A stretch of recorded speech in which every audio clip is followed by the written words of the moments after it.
چند سال پہلے تک اسلام کے راستے میں مصائب اور مشکلات کے پہاڑ حائل تھے، لیکن اب رسول اللہ صلی اللہ علیہ وسلم کے اعجاز، اخلاق اور تدبر سے اور مسلمانوں کے اخلاص، ایثار اور کوششوں سے وہ ایک ایک کر کے دور ہو گئے۔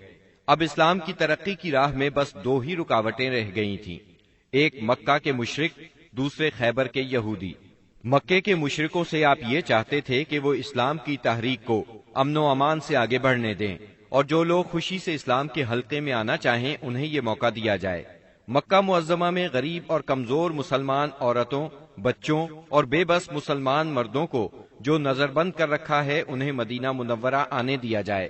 مسلمانوں کو مکہ آنے جانے اور خانہ کعبہ کے طواف اور حج کی آزادی مل جائے۔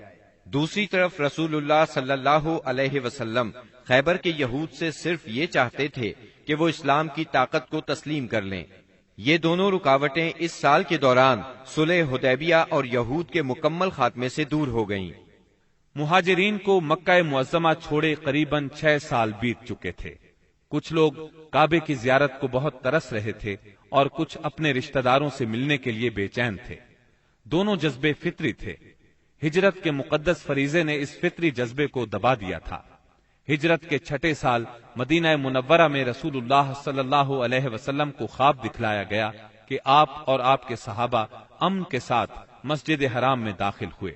آپ نے خانہ کعبہ کی کنجی لی اور صحابہ کرام سمیت بیت اللہ کا طواف اور عمرہ کیا۔ پھر کچھ لوگوں نے سروں کو منڈوایا اور کچھ نے قصر کروایا۔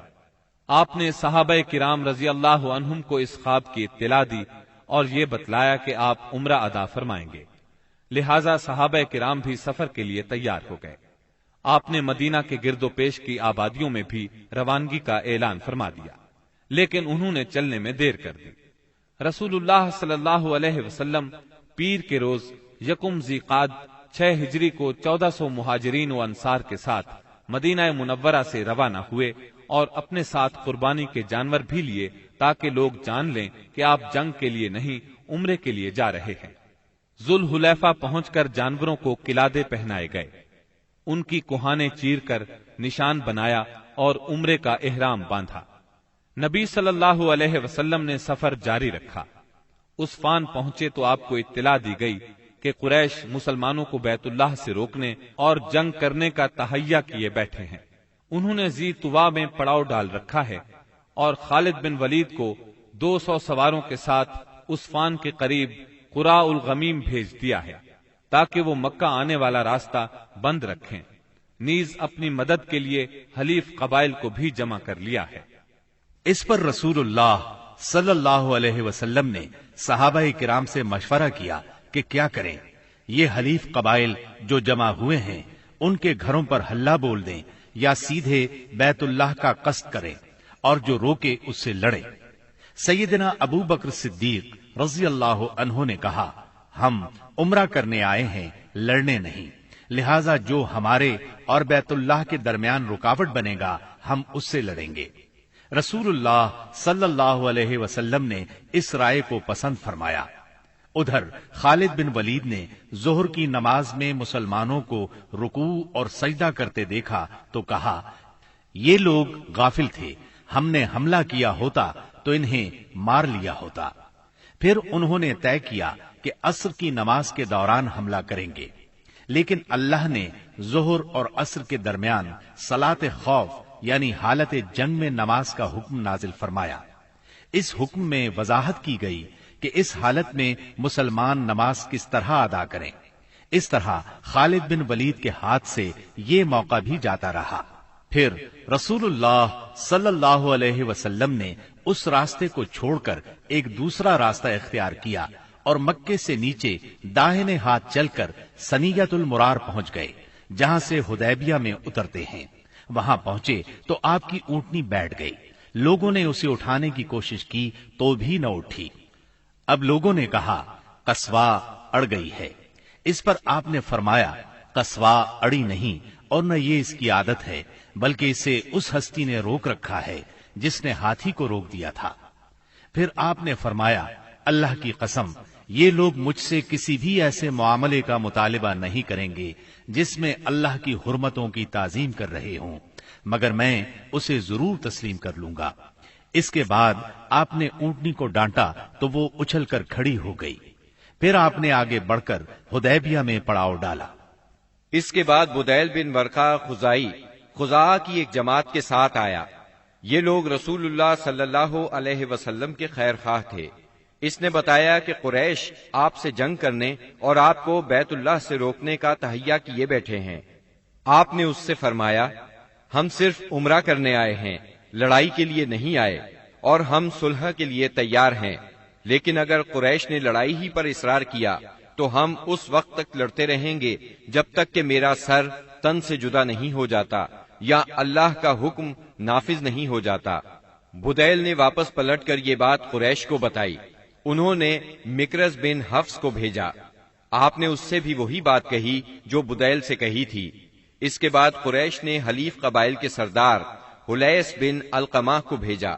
جب وہ نمودار ہوئے تو رسول اللہ صلی اللہ علیہ وسلم نے فرمایا، یہ شخص ایسی قوم سے تعلق رکھتا ہے جو قربانی کے جانوروں کا بہت احترام کرتی ہے، لہذا جانوروں کو کھڑا کر دو۔ صحابہ کرام نے جانوروں کو کھڑا کر دیا اور خود بھی لبیک پکارتے ہوئے اس کا استقبال کیا۔ اس نے یہ حالت دیکھی تو کہا، سبحان اللہ، ان لوگوں کو بیت اللہ سے روکنا ہرگز مناسب نہیں۔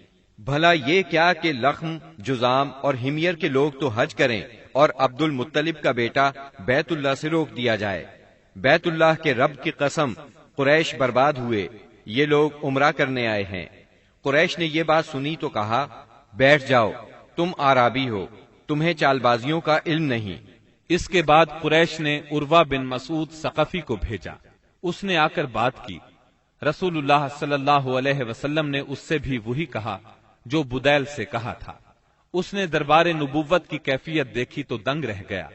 اس نے مکہ واپس جا کر کہا، میں نے قیصر و کسریٰ کے دربار دیکھے ہیں، مگر جیسے جانثار محمد بن عبداللہ کو ملے ہیں ان کی کوئی مثال نہیں۔ ان کے نبی جب وضو کرتے ہیں تو یہ لوگ وضو کا پانی زمین پر نہیں گرنے دیتے۔ اب رسول اللہ صلی اللہ علیہ وسلم نے طے کیا کہ قریش کے پاس ایک سفیر بھیجیں جو انہیں یقین دلائے کہ آپ عمرہ ہی کے لیے آئے ہیں۔ چنانچہ آپ نے سیدنا عثمان بن عفان رضی اللہ عنہ کو روانہ فرمایا اور انہیں یہ حکم بھی دیا کہ وہ مکہ کے کمزور مومن مردوں اور عورتوں کے پاس جا کر انہیں قریب ہی فتح کی بشارت سنائیں اور یہ بتلا دیں کہ اللہ تعالی اپنے دین کو مکہ میں ظاہر اور غالب کرنے والا ہے، یہاں تک کہ کسی کو ایمان چھپانے کی ضرورت نہیں ہوگی۔ سیدنا عثمان رضی اللہ عنہ ابان بن سعید اموی کی پناہ میں مکہ معظمہ کے اندر داخل ہوئے اور پیغام پہنچایا۔ قریش نے سیدنا عثمان کو پیشکش کی کہ بیت اللہ کا طواف کر لیں۔ اس پر سیدنا عثمان رضی اللہ عنہ نے فرمایا، یہ کیسے ممکن ہے کہ رسول اللہ صلی اللہ علیہ وسلم کو تو بیت اللہ سے روک دیا جائے اور عثمان طواف کرے۔ پھر انہوں نے سیدنا عثمان رضی اللہ عنہ کو روک لیا۔ غالباً وہ چاہتے تھے کہ آپس میں مشورہ کر لیں، پھر جواب سمیت انہیں رخصت کریں، لیکن ان کے واپس پہنچنے میں دیر ہوئی تو مسلمانوں میں یہ افواہ پھیل گئی کہ انہیں قتل کر دیا گیا ہے۔ چونکہ قاصد کے قتل کا مطلب اعلان جنگ ہے، اس لیے رسول اللہ صلی اللہ علیہ وسلم نے فرمایا، ہم اس جگہ سے ٹل نہیں سکتے یہاں تک کہ ان لوگوں سے مارکا آرائی نہ کر لیں۔ پھر آپ نے ایک درخت کے نیچے 1400 صحابہ کرام سے بیعت لی۔ صحابہ نے بڑی گرمجوشی کے ساتھ موت پر اور میدان سے نہ بھاگنے پر بیعت کی۔ اس موقع پر رسول اللہ صلی اللہ علیہ وسلم نے اپنا ایک ہاتھ دوسرے ہاتھ سے پکڑ کر فرمایا، یہ عثمان کا ہاتھ ہے۔ لیکن جب بیعت مکمل ہو چکی تو سیدنا عثمان رضی اللہ عنہ بھی آ گئے۔ اللہ نے اس بیعت کی فضیلت میں سورۃ الفتح کی آیت 18 نازل فرمائی۔ لقد رضي الله عن المؤمنين إذ يبايعونك تحت الشجرة یقیناً اللہ مومنین سے راضی ہوا جب وہ آپ سے درخت کے نیچے بیعت کر رہے تھے، اور یہیں سے اس کا نام بیعت رضوان مشہور ہوا۔ قریش نے اس بیعت کا حال سنا تو ان پر بڑا زبردست روب طاری ہوا اور انہوں نے صلح کرنے کے لیے سہیل بن عمرو کو بھیجا۔ سہیل بن عمرو نے لمبی گفتگو کی۔ آخر کار یہ شرائط طے ہوئیں۔ نمبر 1، رسول اللہ صلی اللہ علیہ وسلم اس سال مکے میں داخل ہوئے بغیر لوٹ جائیں گے، اگلے سال مکے آئیں گے اور 3 روز قیام کریں گے۔ ان کے ساتھ کوئی ہتھیار نہیں ہوگا، صرف تلواریں ہوں گی، وہ بھی میان کے اندر۔ نمبر 2، فریقین میں 10 سال کے لیے جنگ بند رہے گی۔ نمبر 3، جو شخص محمد صلی اللہ علیہ وسلم کے عہد میں داخل ہونا چاہے داخل ہو سکتا ہے، اور جو قریش کے عہد میں داخل ہونا چاہے داخل ہو سکتا ہے۔ نمبر 4، قریش کا جو آدمی مسلمانوں کی پناہ میں جائے گا مسلمان اسے قریش کے حوالے کر دیں گے، لیکن مسلمانوں کا جو آدمی قریش کی پناہ میں آئے گا قریش اسے واپس نہیں کریں گے۔ نمبر 5، اس کے بعد آپ نے سیدنا علی رضی اللہ عنہ کو بلایا اور املا کرائی کہ لکھو بسم اللہ الرحمن الرحیم۔ اس پر سہیل بن عمرو نے کہا ہم نہیں جانتے کہ رحمان کیا ہے، آپ بسمک اللہم لکھیں۔ رسول اللہ صلی اللہ علیہ وسلم نے انہیں یہی لکھنے کا حکم فرمایا۔ پھر آپ نے املا لکھوائی، یہ وہ بات ہے جس پر محمد رسول اللہ نے مصالحت کی ہے۔ اس پر سہیل نے کہا اگر ہم جانتے کہ آپ اللہ کے رسول ہیں تو آپ کو پھر ہم نہ تو بیت اللہ سے روکتے اور نہ آپ سے جنگ کرتے، لہذا آپ محمد بن عبداللہ لکھوائیں۔ آپ نے فرمایا میں اللہ کا رسول ہوں اگرچہ تم جھٹلاؤ۔ پھر آپ نے سیدنا علی رضی اللہ عنہ کو حکم فرمایا لفظ رسول اللہ کو مٹا کر محمد بن عبداللہ لکھیں۔ سیدنا علی رضی اللہ عنہ نے مٹانا گوارا نہ کیا، اس لیے نبی کریم صلی اللہ علیہ وسلم نے خود اپنے دست مبارک سے مٹایا۔ پھر پوری دستاویز کے 2 نسخے لکھے گئے، ایک نسخہ قریش کے لیے، دوسرا مسلمانوں کے لیے۔ صلح نامہ حدیبیہ کی شرائط ظاہر میں بہت سخت تھیں، اسی لیے بعض پرجوش مسلمانوں کو ان کے ماننے میں تأمل ہو رہا تھا، لیکن جب خود رسول اللہ صلی اللہ علیہ وسلم ان کو مان چکے تو پھر انکار کی جرت کون کرتا؟ اور پھر چند ہی دنوں بعد معلوم ہو گیا کہ یہ شرائط اسلام کے حق میں بے حد فائدہ مند تھی۔